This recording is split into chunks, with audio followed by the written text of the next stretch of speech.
নমস্কার বন্ধুরা, দিনের চিত্র চ্যানেলে আপনাদের অনেক অনেক স্বাগত। এটি নৈহাটির ব্রহ্মকালী মায়ের মন্দির। মেয়েকে পড়তে নিয়ে এসে মেয়ে পড়তে গেল, তারপর চলে এলাম এই মায়ের মন্দিরে। যখনই সময় পাই হাতে একটু মায়ের মন্দিরে এসে দু চার দণ্ড কাটিয়ে যাই। এখানে বড় শান্তি লাগে।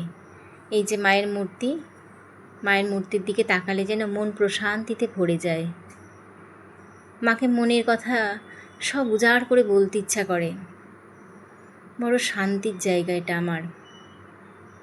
প্রচুর ভক্ত এখানে আসে, পুজো দেয় মায়ের।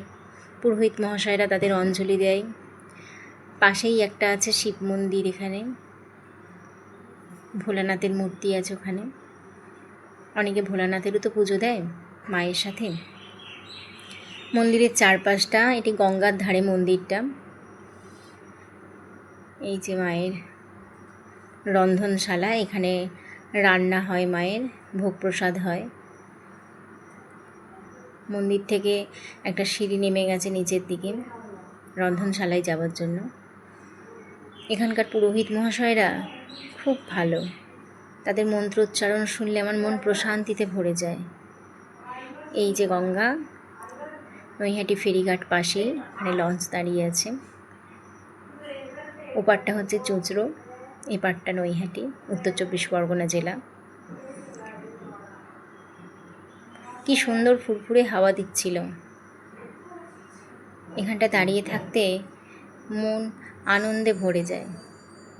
মন্দিরটা খুব পুরনো তো, তাই সংস্কারের কাজ চলছে এখানে। এই যে মন্দিরের চারপাশটা রেলিং দিয়ে ঘেরা। এখানটা কিছুটা মায়ের এই যে ছবি, মায়ের অন্নকূট হয় এখানে। প্রচুর ভক্ত সমাগম হয় এখানে।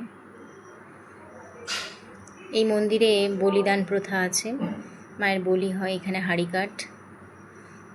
মন্দিরের সামনের অংশ এটা। এখানে দাঁড়িয়ে ভক্তরা নিজেদের মনের আরতি জানিয়ে যায়, প্রণাম করে যায়। এখানে প্রণামী বাক্স আছে একটি, যার যা ইচ্ছা হয় এখানে দান করেন। প্রচুর মানুষ নৈহাটিতে বড়মার পুজো দিতে আসে। বড়মার পুজো দিতে এসেও কিন্তু তারা ব্রহ্মমায়ের মন্দিরে পুজো এসে দিয়ে যায়। আমিও বহু বছর ধরে এখানে আসি, পুজো দিই মায়ের। এই যে মন্দিরের বেরিয়ে যাওয়ার পথ এটি। মানুষ এসে নিজের মনের আরতি জানাচ্ছে এখানে। পাশে শিব মন্দিরটা। ভিডিওটি ভালো লাগলে অবশ্যই শেয়ার করবেন।